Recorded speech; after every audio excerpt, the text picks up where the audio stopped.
খুনের সাথে জড়িতদের গ্রেফতার না করা পর্যন্ত শাহবাগে অবস্থান চালিয়ে যাওয়ার ঘোষণা দিয়েছেন তারা। পরাগ আজিমের রিপোর্ট। ইনকিলাব মঞ্চের আহ্বায়ক শহীদ শরীফ ওসমান হাদির খুনিদের গ্রেপ্তার ও বিচার দাবিতে শাহবাগে রাতভর এভাবেই অবস্থান নেন তার সমর্থকরা।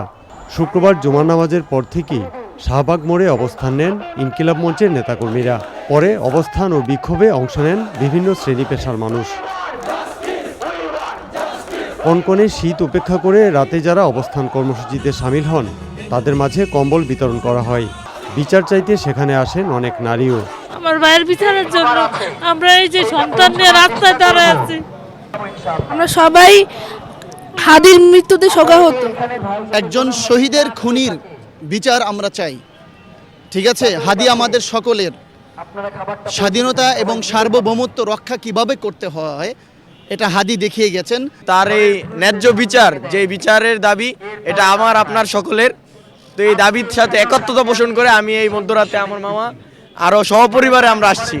এই কর্মসূচিটা মূলত সরকারের উপরে চাপ প্রয়োগ করার জন্য, যেন যাতে করে সরকার প্রকৃত খুনিকে আইনের আওতায় নিয়ে এসে খুনের পরিকল্পনাকারী ও হত্যাকারীদের গ্রেপ্তার না করা পর্যন্ত শাহবাগে আন্দোলন চালিয়ে যাওয়ার ঘোষণা দেয় ইনকিলাব মঞ্চ। সকল ব্যবস্থা সম্পন্ন করেই আমাদেরকে এইখানে অবস্থান করতে হবে। আজাদির জন্য আমরা এইখানে বসেই লড়ে যাব। যতক্ষণ পর্যন্ত হাদি ভাইয়ের হত্যার বিচার না হচ্ছে ততক্ষণ পর্যন্ত এই হাদি চত্বর, আমি এটাকে শাহবাগ বলবো না, এই হাদি চত্বর আমরা ছাড়ছি না। রাতভর প্রতিবাদী গান ও স্লোগানে সরব ছিল শাহবাগ। পরাগ আজিম, চ্যানেল আই, ঢাকা।